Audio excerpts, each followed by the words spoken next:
Hi everyone, thanks for joining. Today we're talking again about restoring old Japanese houses, this time in Kyoto City as well as in the rural area. Mike Barr is here from Kyoto. Thanks for joining, Mike. Thank you. It's great to be here. Would you mind just introducing yourself a little bit before we start? Sure. A quick introduction. The short version of the story is that after growing up in Austin, in and around Austin, Texas, I did a little bit of world travel and started my teaching career in the state of Colorado in the mountains. And when I saved enough money to do a big world tour, I did a 1 year world tour that landed me in Japan. I knew that Japan would be my end point because I had an invitation from a family to stay with them. And I thought I would do a working holiday. And my working holiday started in '97, and it's still going, I suppose. That's wonderful. Where in Colorado are you from? Um, I lived in a ski town called Crested Butte, I which is know Crested Butte. I have never been there, but I keep meeting people from Crested Butte all over the world when I travel. it's a really unique place because unlike Aspen and Breckenridge and some of the places that are on the way to or from somewhere, Crested Butte and the other one called Telluride Mm. are up little canyons where they're they're not easy to get to directly, Hmm. and for that reason, it maintains this really eclectic sort of small town atmosphere. I love it. I still go back regularly, Uh-huh. and so I maintain a little bit of a Colorado life still. Nice. Not this I year. I love your comment that you the first 14 years in Japan, you never went to Tokyo. Yes. And the funny thing is that wasn't actually intentional. It wasn't on purpose. But when I first came to Japan, as I said, I came to stay with the Anoka family because one of their children was a student at the private high school that I was working at in Colorado.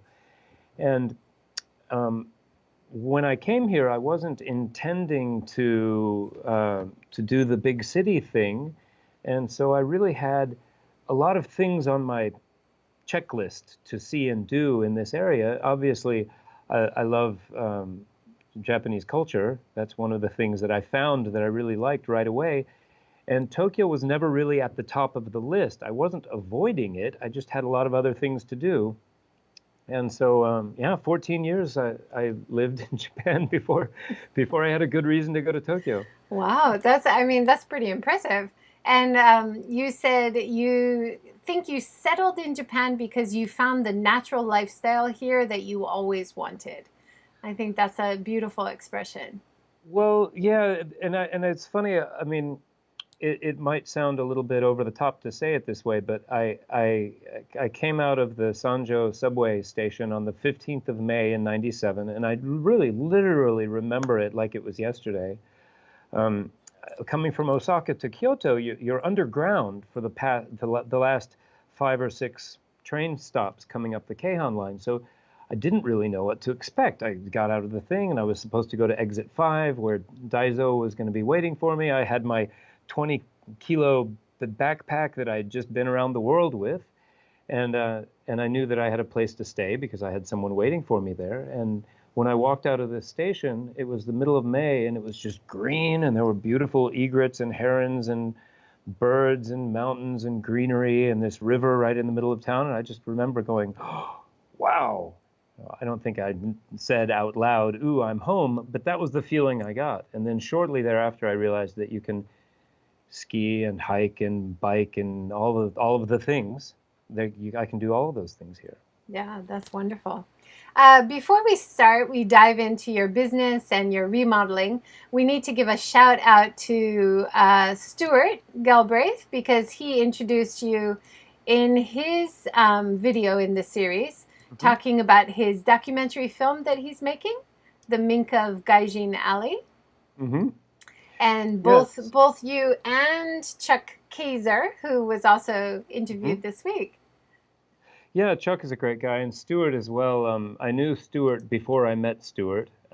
We know people in common, and when he was looking at at houses in the countryside up north, he had heard about me, and he called and we started talking, and actually the one that he was looking at was literally directly across the river from my little place. It's very isolated, and I'm on the opposite side of the river from the road. He's on the same side of the river as the road, and I can see his place from there.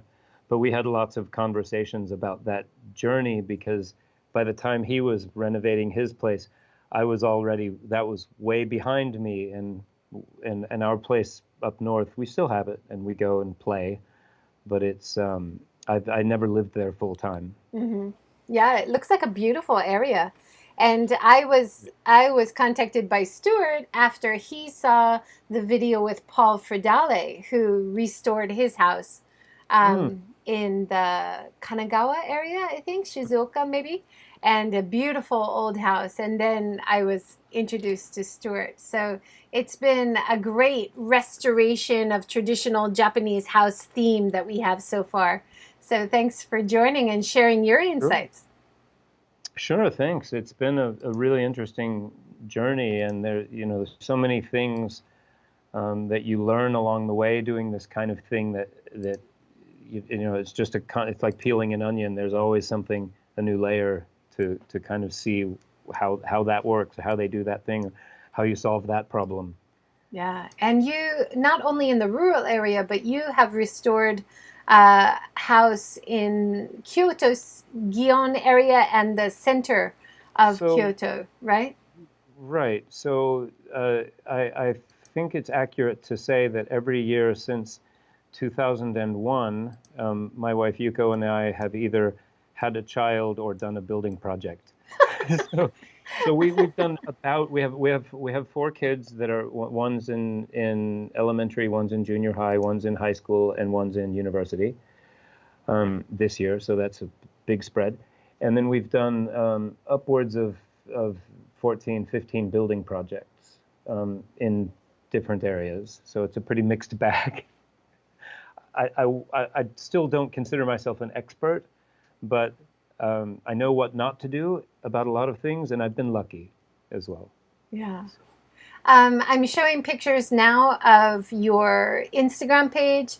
You have a website. So if Mm, people want to follow along or have a look of what we're talking about, it's Sakara, Tokyo, Sakara, right? Sakara, Kyoto. Sakura is cherry blossom, and Hmm. Sakara is our place. So Sakara-Kyoto is the name we settled on. Does it have a meaning? Tell us about it.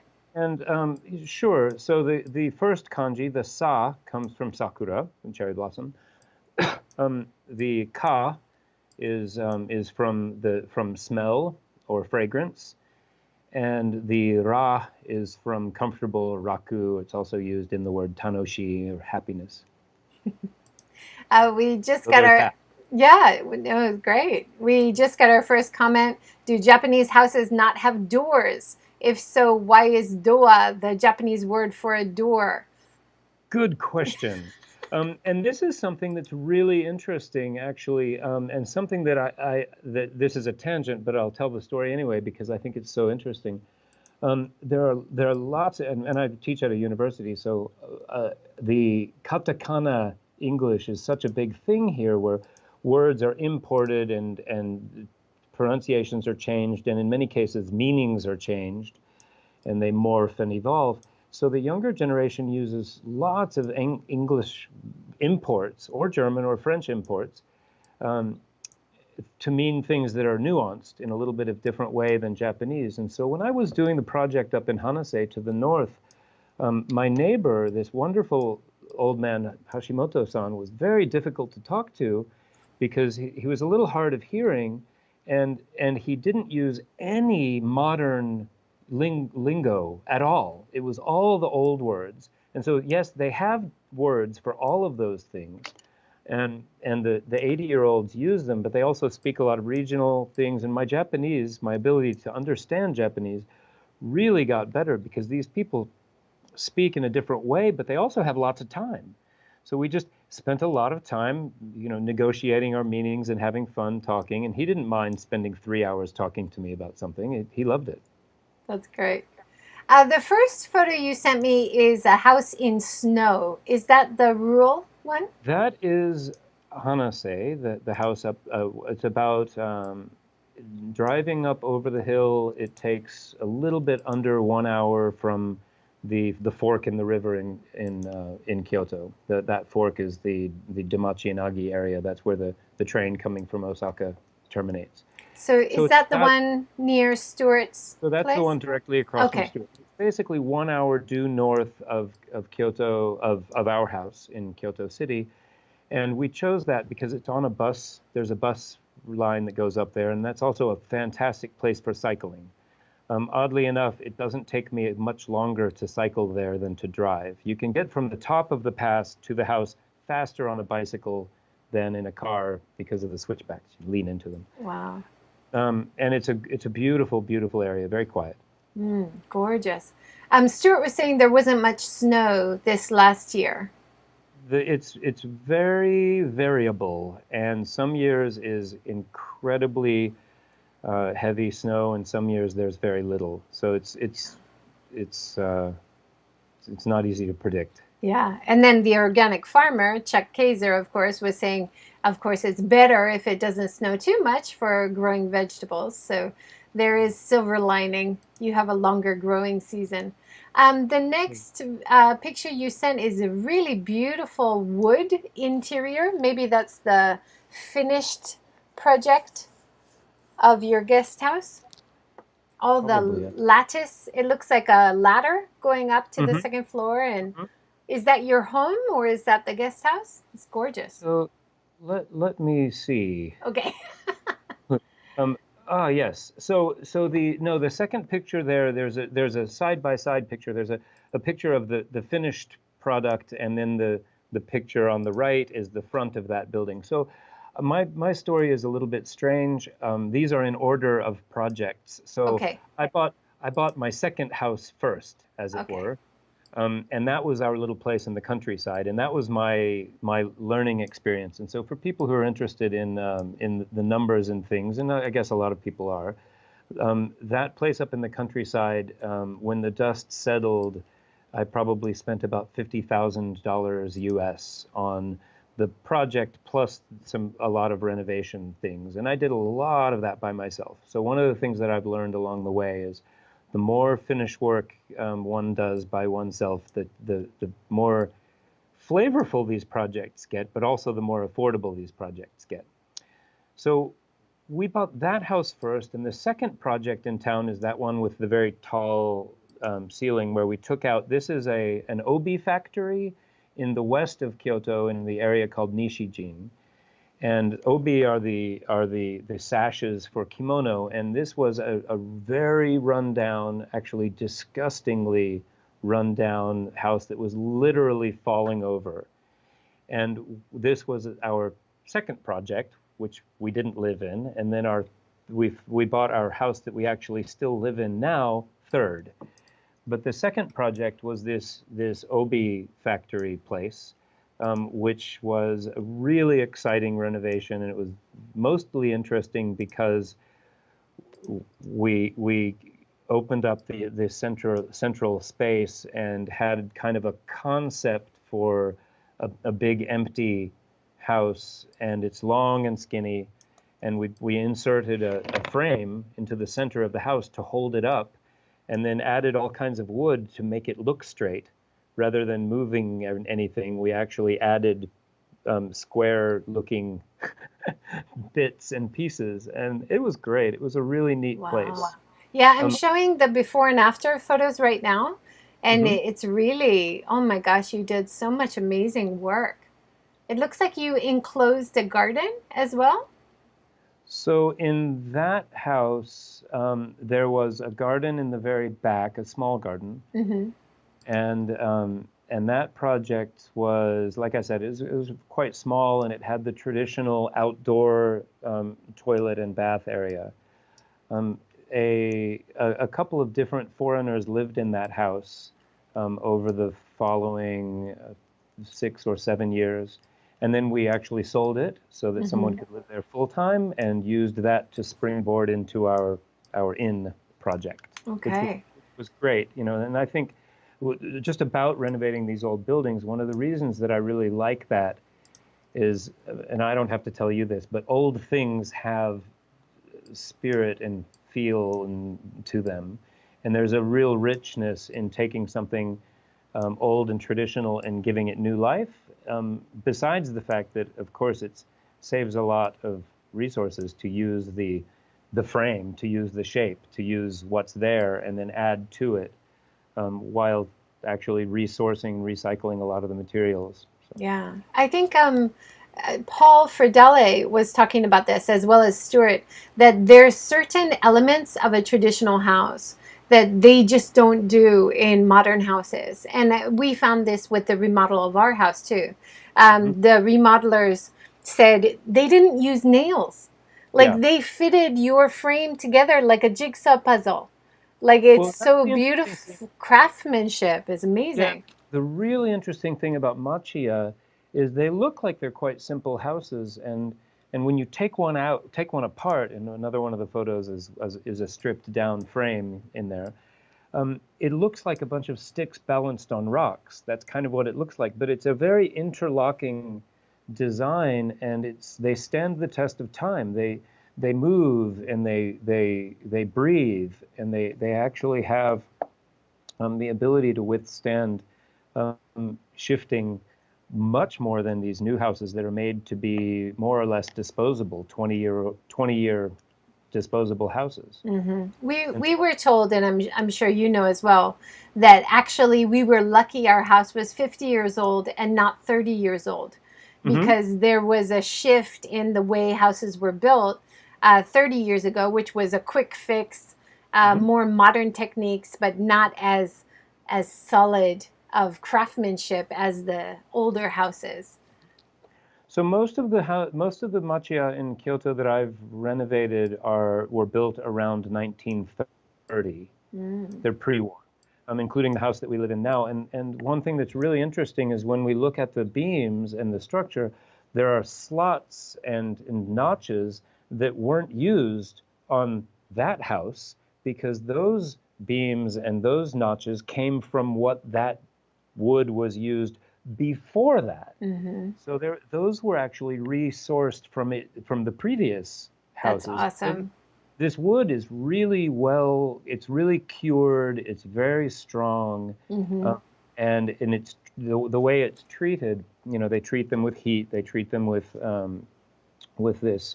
this special type of what's the name of it? Is it the black charcoal? That, The that's burning it kind that's of? one Yeah. way. There's another oil, and I'm forgetting the word for it. It has in it, Hmm. that's used to treat wood that really gives it a tremendous strength and a tremendous life. Hmm.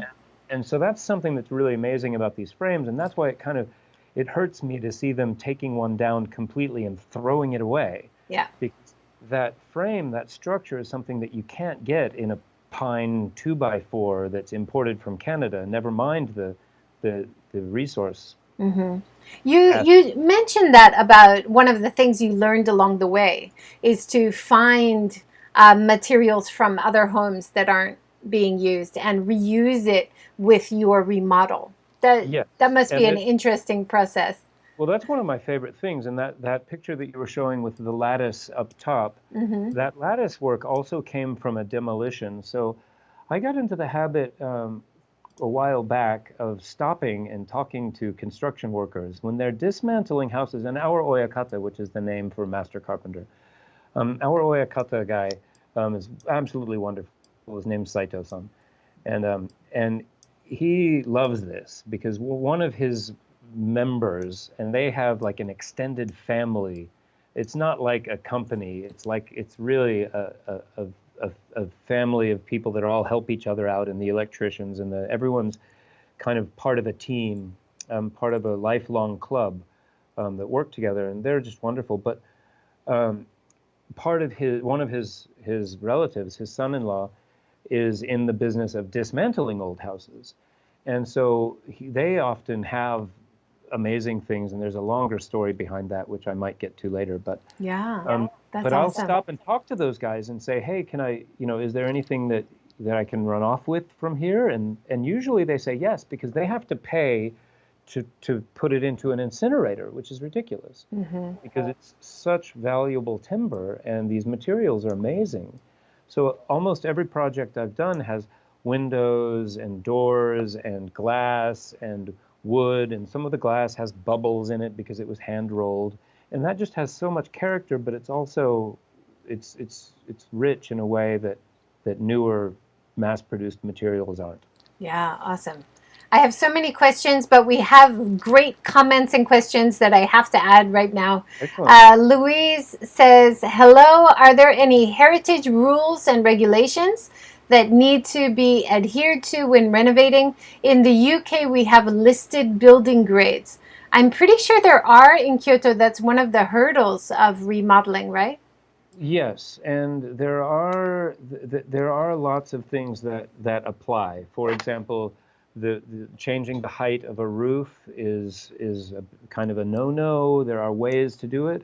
There are lots of rules that govern the footprint of a house, and if it covers a certain amount of area, you can't add on to that. Or if you so an interesting thing that happened one time is we were taking out a bath area that to remodel it, and an irritable neighbor saw and took a picture of the day that one part was being taken out for another part to be put in to fix this area in the back. We weren't changing the footprint of the house, but the original structure wasn't there for about 15 minutes while they took a photo. And so we had to go to the city office, and luckily I take pictures of everything. So when I was finding pictures to send to you, I went through the hard drive for several hours.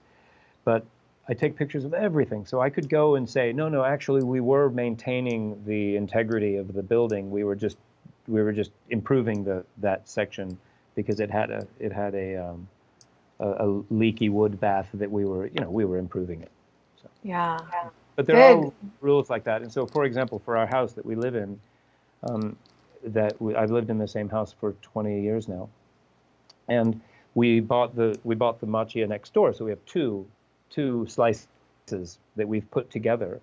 And if we had taken them down to build a new building, which we weren't really planning to do anyway, but if we had done that, we would actually have a much smaller footprint and less character anyway. So in order to maintain that shape, we did have to follow some rules, but most of them concern square meter space and size and shape. To apply for, and this might be, the question might be referring to historical permissions or how do you say that? When there are historical districts in Kyoto, there are 7 of them, which are protected, and houses have to stay within those areas. I mean, within those themes. That's only certain small areas of town. And Nishijin, the area with the kimono and obi production, is one of those areas. That's so interesting. And Stuart mentioned that his property tax in the rural area was like 80 yen. But I imagine in the city, you would have a higher property tax. Is that right? Yes, and property taxes in Kyoto, and this is one reason that machiya are long and skinny, the more front you have on a building, the more literally the more street cred you have. But the more street you have, the more you pay. And so if a building is 4 meters wide and 18 meters deep, the property taxes would be less than if it was 6 meters wide and 10 meters deep, for example. Oh. I always wondered that, why so many houses are narrow but long, right?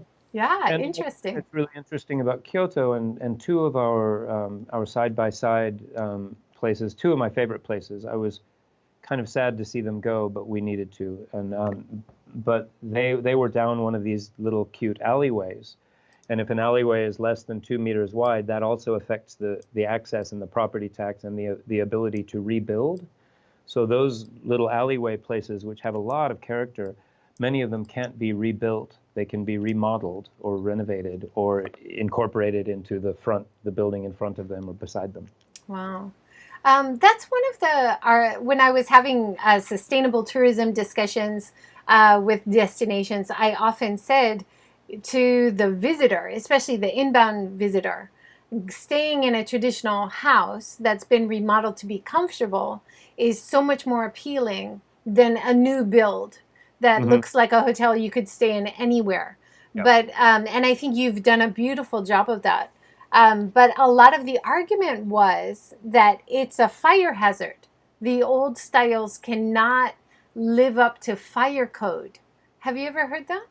Oh yes. Well, so one Okay. thing. So now there's a lot I can say about this, but I'll keep it really simple. Basically, when we started creating places for visitors to stay in, which was after maybe the fourth project we did, we started doing that. And this was before Airbnb became a big thing, and before holiday rent, people weren't really sure what that was all about, this holiday rental stuff. But I thought that this is a great way to introduce people to the character of Japan and to have this experience that you're talking about. And we were very above board with paying taxes and getting fire codes and permissions and things like that. So we have always improved places to make them safer and better. And so we have a very good reputation with the fire department but they have to come inspect things, and everything has to be really well designed. I sent a couple of pictures I sent had included the little kitchenettes or the Mm-hmm. toilets or things like that. The reason I sent you a toilet picture, I hope that was not in bad taste, but the point is No. exactly what you just said, which is traditional houses are wonderful, but visitors to Japan aren't necessarily interested in cold places, drafty places, bugs, sleeping on the floor, squatting style toilets, and that stuff. So maintaining and I'm 6'3", so I'm 190 centimeters tall too. So I have a big thing about doorway heights. So I've modified, I don't know, hundreds of doors so that the standard door height in Japan is 176, which is right to my nose if I stand up nice and straight. And so these sliding doors between rooms are right at my nose level. So I've modified a bunch of them to make them higher. But having those elements, but still having the Western comfort, is a win-win, especially when we add a lot of insulation to make them more efficient. Mm-hmm. Um, Definitely. and safety is an issue, obviously. Yeah. Alex Kerr, who I'm hoping someday will join the series, Hmm. Yep, I know. he's done some great work, of course, which Hmm. has inspired a lot of us to restore old houses in his Ia Valley in Hmm. Shikoku Island. And that's his thing. Keep the traditional, beautiful aesthetic, the appeal of Japan, but make Hmm. it comfortable. And he actually says that he finds most Japanese people want to stay in a comfortable, traditional. Of course, it's not just the Right. Westerners, right? Right. Yeah, and there's still a lot that can be done to maintain the character of a place while doing things like bringing the toilet indoors or something like that. And yeah, and so what we've done in Kyoto is quite a bit different than what Alex has done as well, because it's um, a little bit less flash and a little bit more um, family oriented. We really wanted to create places that would work for middle of the road family travelers and people that want a little bit of privacy and autonomy. And like the Ia Valley, absolutely amazing, but most people don't have the chance to go that far afield Mm-hmm. and Yeah, to go to that. Kyoto is for good and bad on everybody's list of places they want to go. So you're providing a wonderful service that has greater value than just a cheap hotel that they can stay in anywhere. We had a comment from Allison. She said, looking at photos on Facebook, your Miyazu property looks amazing. Thanks. Well, I hope so, because that's the most recent project we've done, and that is in the north. They call that Kyoto by the Sea, and I've got this book right here. If the Umi no Kyoto, Kyoto by the Sea is Miyazu, the Miyazu area, which is a couple of hours north from here. And this, I really liked this project, and we're doing more with that this year. We're actually going to open a bar, restaurant type place that's non-smoking, family-friendly, not a swarthy bar, but a nice place that people can really enjoy. And we're doing it as kind of a passion project. But that place is amazing because we had the chance to kind of bring together everything that we've done so far with exposed beams, really good bedding, kitchenettes, very much encouraging people to enjoy the place, but also the lounge downstairs and all of the things in the area. So that's marketing and experience, not marketing, hey, come to Kyoto and get your snapshots. So this is when you're talking about sustainable tourism, and this is your expertise, right? Is that traveling is no longer, oh, let's go and do the checklist. People want something more than that now, and we want to encourage people when they come to Japan for the first time. Well, don't just come for 7 days and go bing, bing, bing, bing, bing like a pinball. Get something that has a little more depth so you learn more, but also we want to spread it around. So that's why we sold the 2 little places on the alleyway so that we could get out of Kyoto City, because Kyoto City is being overrun right now. Yeah. Oh, that's one of the reasons I started focusing on over-tourism a few years ago. I kept reading articles about how locals in Kyoto were moving out. And it was only hotel companies that were coming in, and they were tearing down the old homes and just making the concrete blocks that you can find anywhere in the world. And it was just breaking my heart, that this is a discussion that, we're going to talk about probably a bit later, but coronavirus has been good because it's put the brakes on tour buses coming in, masses of Yes. people coming in. But this should be the time when we're thinking about how we want the future of travel to work. And the future of travel where it works for locals and visitors is a sustainable option, which we should be discussing right now, right? Definitely, and this is what this is a really tricky double-edged sword, but it's very important.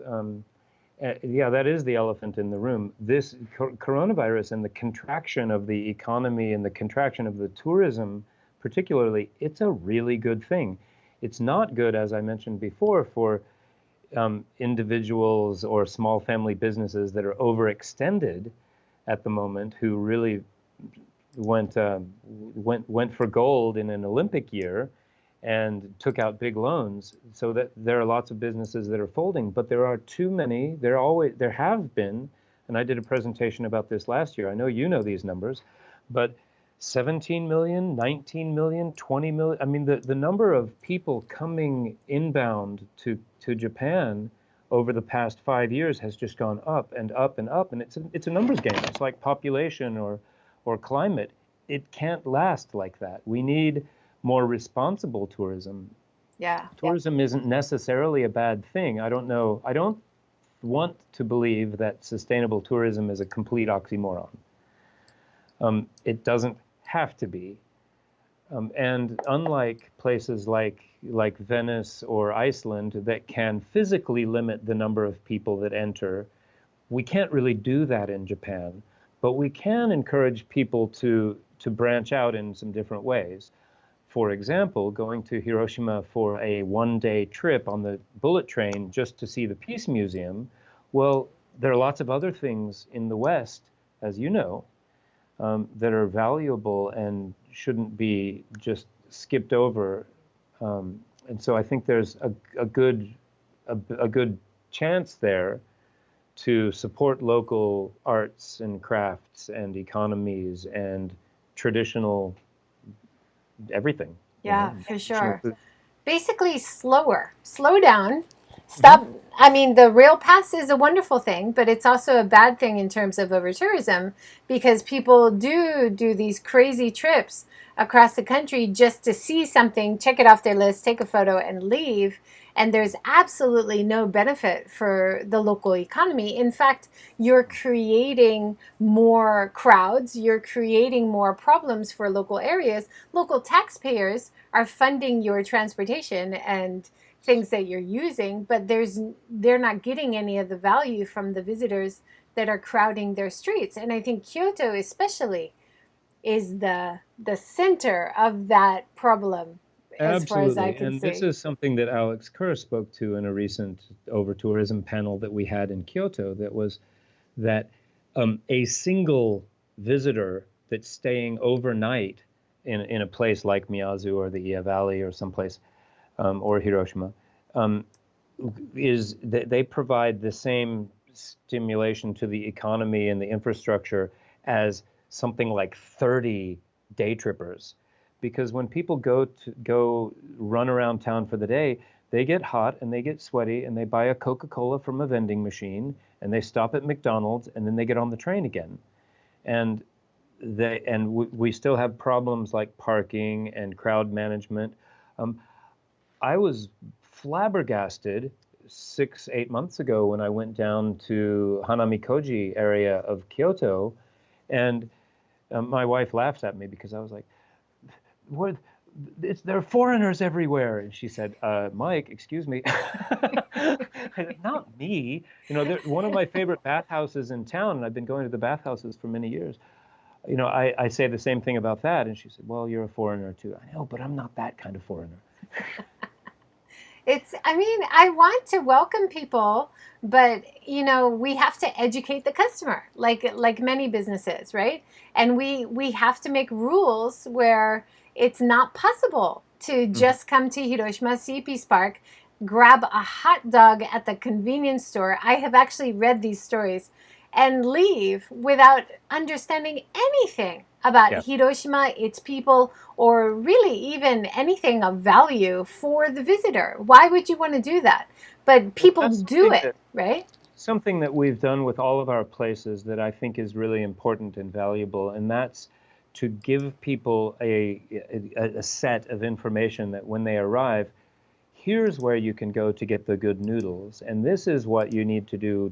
Here's your walking route. Here's the bicycle rental, that run by the local hippies, not not taxis, fine, but there are other ways of enjoying the local area, and giving people the information that they need and the education that they need. It's tricky because not everybody will look at the information and say, "Oh, don't touch the Maiko when you see them downtown." Things like that, or things like how to walk down the street. Once a certain threshold is reached, it's just a madhouse. I took my sister-in-law to Kinkakuji about 2 months ago. We decided to go do some tourism because everything was quiet, and she'd never been there. So she's from Osaka, and she's Japanese. She's lived here her whole life, but she'd never been to the Golden Pavilion because it's such a zoo. And we Yeah. went there, and it was beautiful, and it was great. We had such a great time because it was nice, and it was like if you had, if you could say, okay, we're going to let 200 people in a day. That's how it was, and it was absolutely amazing. And I've been there a dozen times. Yeah, I got a totally that's new view. definitely something I suggest to any destinations that's feeling overrun. Stagger people as they enter. You can do that by selling tickets, giving people numbers, doing reservations in advance. I mean, those are there are methods that we can use to make it better for the visitor and the locals. I want to hear more about your virtuous cycle, the upward spiral that you sent. I love that concept. The upward spiral. Yeah, so this is something that when we came up with this Sakara Miyazu project. So Miyazu is similar to lots of other regional areas that's aging, and it was kind of a boom town at one point, and then the in this 30-40 year period, all the young people started going to Osaka to work in big buildings.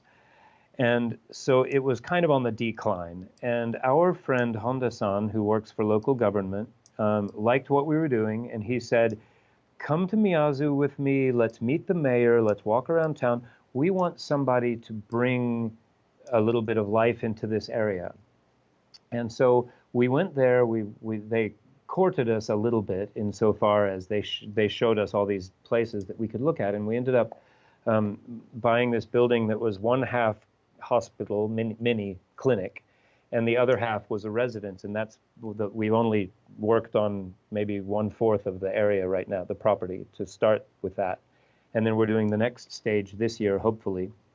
Um, we'll see. But the amazing thing is, we have had lots of visitors recently, because that's where people don't want to go to Kyoto right now. They want to go there. Domestic tourism and adventure or activity tourism, that's great for that. But anyway, when we introduced this area, we used local craftspeople, we used local materials, we had foreign-friendly information, and then the woman who lives across the street, who had a sort of a rundown stationery store. People are going and buying all kinds of interesting little pens and things. I love these Japanese fountain pens. I have one right here on my desk. I use it. It's my daily meditation when I get to the office. I write for a little bit, and so this came from her store. And so she started working for us, and she loves it. She started learning little bits of Chinese. A lot of Chinese visitors go there, but the good Chinese visitors, the ones that are, I mean, I don't want to be good and bad. I don't really want to People label that people. appreciate what they're But buying or doing. People that are going to have a particular cultural experience. And that town is getting a little bit of a resurgence, because it's on the map again, and people are seeing that, oh, Miyazu Old Town is kind of neat. It's quiet, cobblestone things. You can walk around, and you can walk into a graveyard and a shrine and kind of look around, and it has a sense and an aura of mystery about it. The local residents are pretty happy to see people enjoying their town, and this is where our little virtuous cycle is creating more. And we've even seen this in the 3 years since we originally did that place. I love it up there, and we go regularly. It's a fantastic place for all the things that we like to do, and it's growing. And now more families are getting involved in moving there, and there's so much more kind of lively activity, because it feeds on itself. I don't know if that answers the virtuous cycle. No, that's good. I've got your before and after panoramas here. Is that the house you're talking about? That's where we live right now. And so the panorama shots there, I included that because I love our house where we live, but this was an instance of keeping the Machiya frame and doing something that's kind of new and exciting with that. The finished panorama, that was a kid's Halloween party, but we've incorporated a lot of Japanese elements, such as the white and black, and we have washi style paper. We have wood flooring. This open wood staircase that's wide enough for 2 people to pass on the stair. Of course, people say you don't need that. Oh yeah, I know, but it's such a valuable use of space. We have an open plan house with exposed beams everywhere, and this charcoal black thing, and you can see all the black wood in the finished picture there is all original wood that has notches in it and dings and sort of nail holes, or it has a lot of flavor to it. Beautiful. I wanted to use bamboo, and in the unfinished picture there, when it was down to the floor, Mm-hmm. is exactly what I was saying before. It's sticks balanced on rocks, but this really intricate, neat frame, where we were able to add some other really interesting gnarled beams and take out a few of those things to create a big open space. Mm-hmm. Yeah, the gnarled like trees that you've used as beams inside the houses or guest house is beautiful. Well, and that's another one where in Miyazu, all of that's covered up, which is amazing. They have these beautiful big beams, and I take all of those directly up to the ceiling. So there's most of these old houses have kind of a lot of dead space, a big air space, and then a hanging ceiling that's kind of tacky paneling. And when you take that stuff out and loft everything up, it has an incredible feel to it. And it actually becomes better at keeping the heat and the cold where it needs to be because Mm-hmm. we use insulation and we use materials that really complement the weather. There's a beautiful picture of the pine room, and you can see the exposed beam at the Hmm. top. That's gorgeous. That was Yeah, one of the like original beams as well. hmm yep. And some of those are rotted and they need to be amended. So that's a really interesting thing that a lot of Oyakata is great at this is cutting off part of the wood and slotting in some new wood. And so you can actually cut off a piece of a beam and a new piece of a beam interlocks with it. And they're really, really amazing the way they add on to things. That's But I really love the cool. beams just mean a lot to me because they don't have wood like that anymore. They don't use wood like that anymore. They use 4x4s, which are kind of straight. Yeah. The Gion property is a house that's just rented out as is. Is that right? So the Guion place again. That was another one where we were able to kind of um, move forward using the experience that we had with the previous two. And the Guion place I like a lot because it has three distinct sleeping spaces, three different rooms. And we had a stone bath in there, which I loved, and an ishidoro.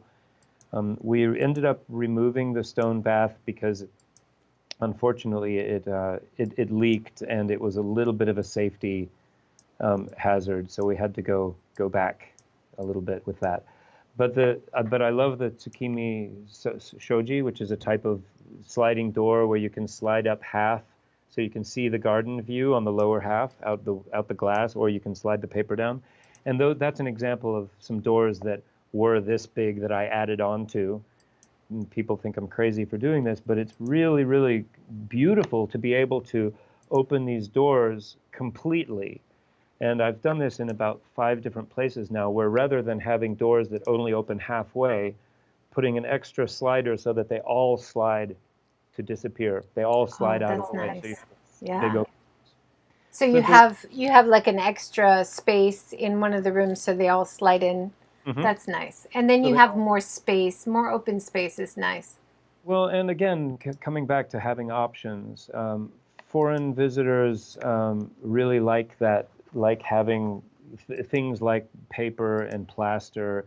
Those are really rich materials, and and then in the Guion house we have a little nook with a very purpose-built sitting area and a TV on the wall so they can look at the NHK news, but then also a kitchenette that's see-through and this entire downstairs area where you can see all the way to the back and the stone lantern, again, a really characteristic aspect of Machiya.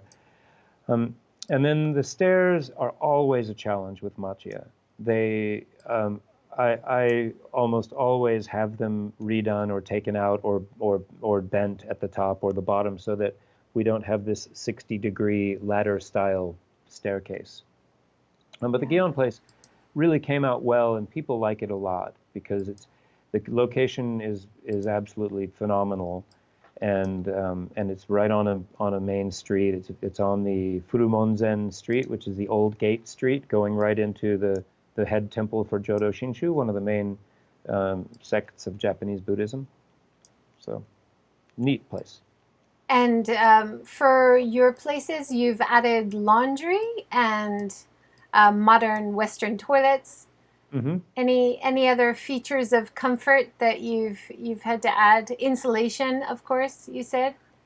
We're big on insulation, and that's good. They understand me now. I've had lots of discussions about things like insulation and sound and things like that. But one of the main things, having a small functional kitchenette with with lots of my wife Yuko absolutely loves scouring shops for interesting little pots and dishes and things. So that's something that a lot of people appreciate is having some real, it's not IKEA stuff. I mean, Mm. not that IKEA is bad. You've got this beautiful art hanging. Hmm. This painting, it looks like, is it a hanging in one of the properties, or is that at So your house? one of our good friends is a foreign artist named Joel Stewart, who's one of the Kyoto the Kyoto. I think they probably have a name. There are 5 or 6 artists who've been here for 40 or 50 years, and so we have quite a few paintings and prints from him, as well as a good friend of mine who's an art dealer. We have lots of scrolls and carved wooden things and pottery bits and pieces and the all of the stone lanterns. I've gone up into the mountains to this really neat place, and these people just they're national treasures.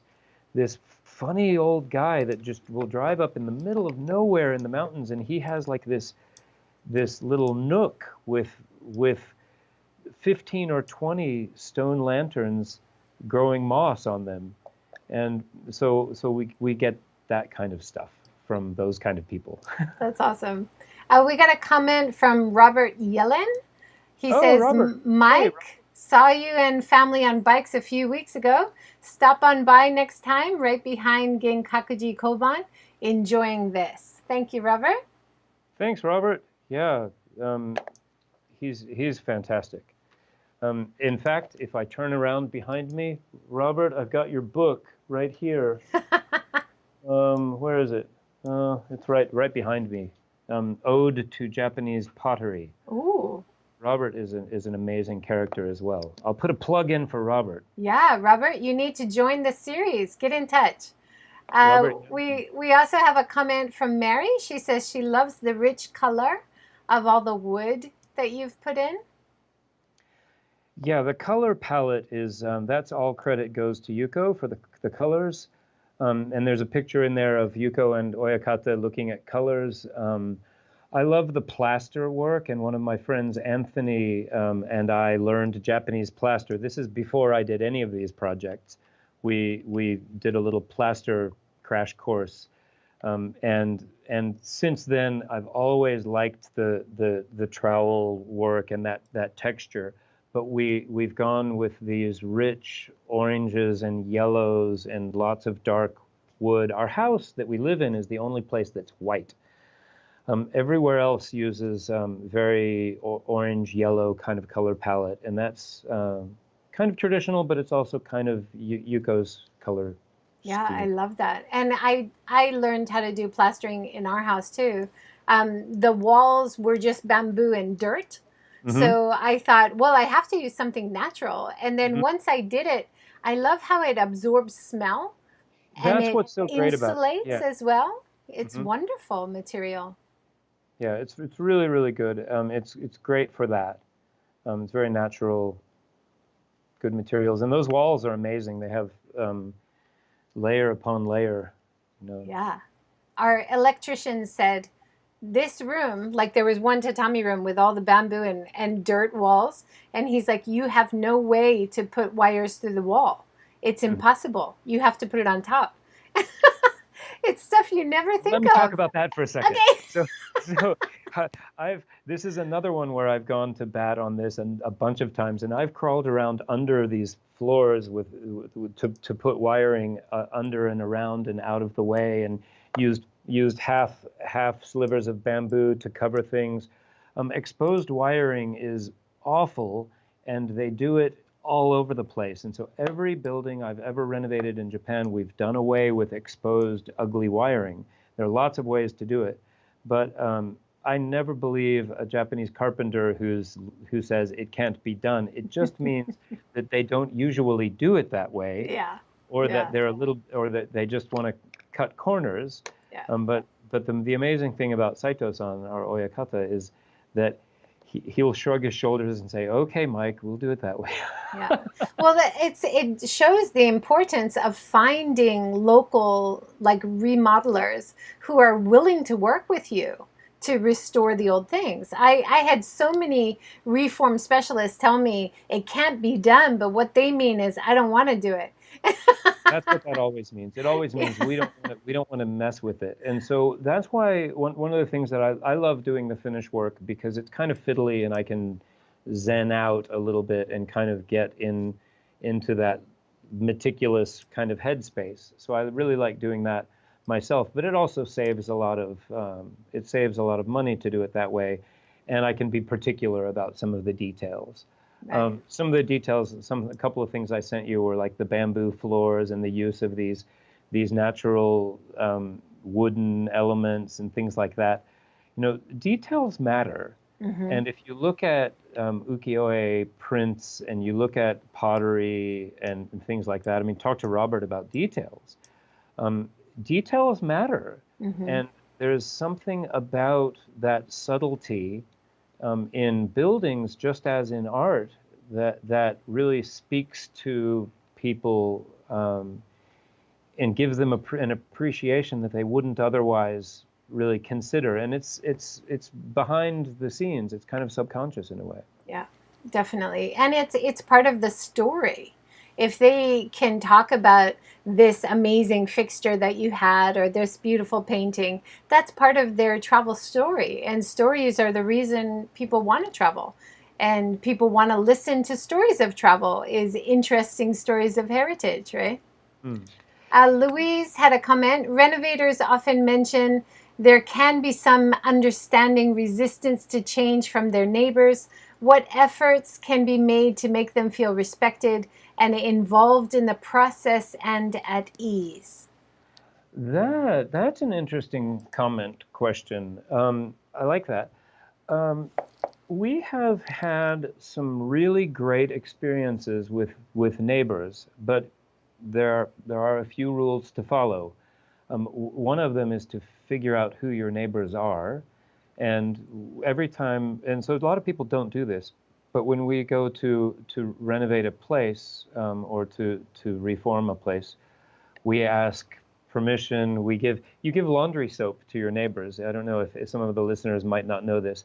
When you go to do a project, if you're going to do a noisy project that involves trucks stopping on the street or something like that, you take laundry soap to your neighbors and wrap it in this nice little washi paper and give it to them and say, you know, we'll be inconveniencing you this week. Here's some soap, and that's supposed to clean up the relationship, right? It's kind of an apology in advance.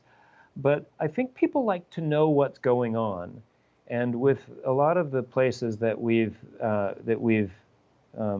done, as I mentioned it with Miyazu, the neighbors are actually kind of on our team. They're involved in some way.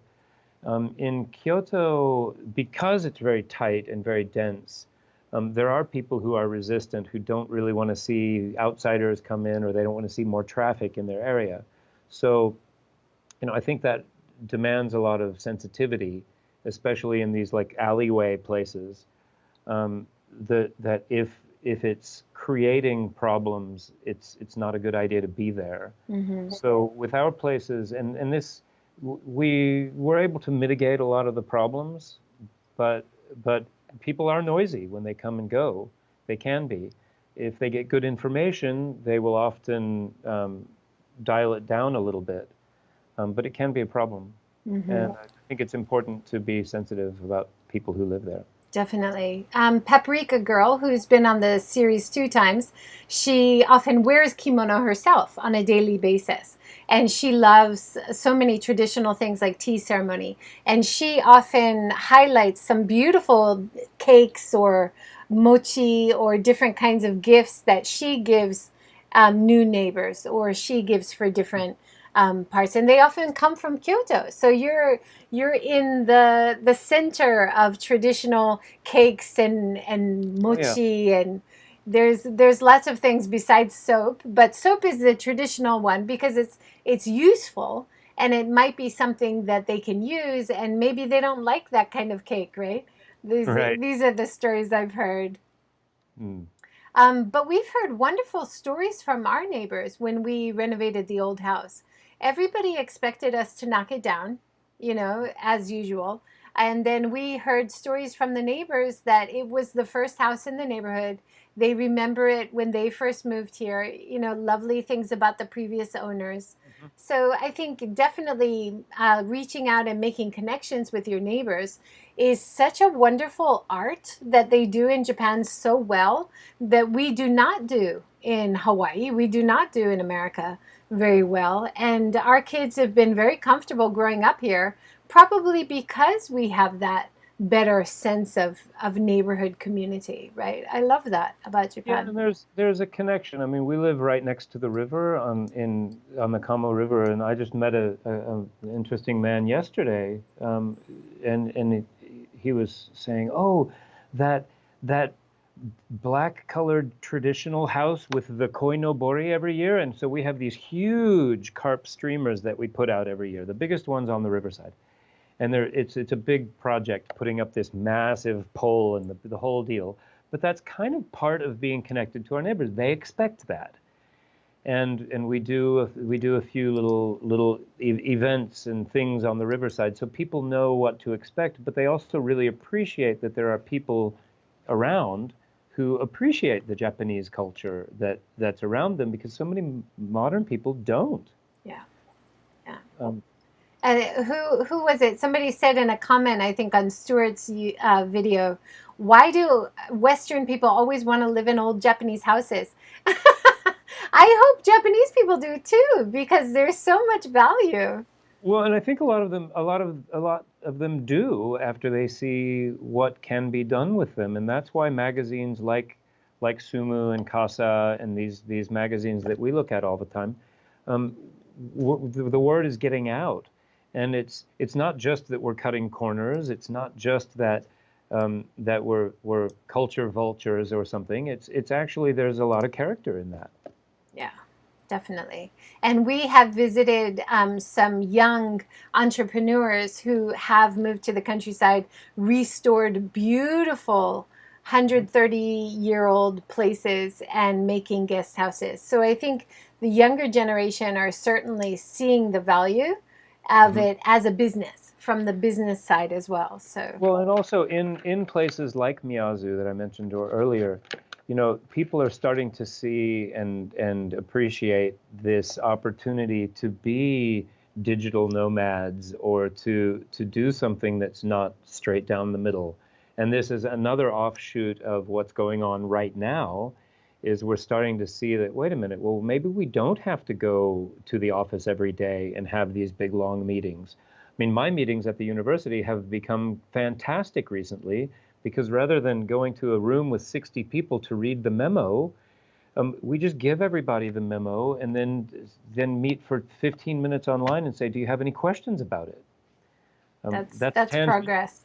That's a Yeah. tangent, but it's progress as well. And I think that people are starting to see that things like technology can give us a whole different way of using our time, and our lifestyle doesn't have to be as constrained because of it. Definitely. On that note, that is our hour finished. Thank you so much.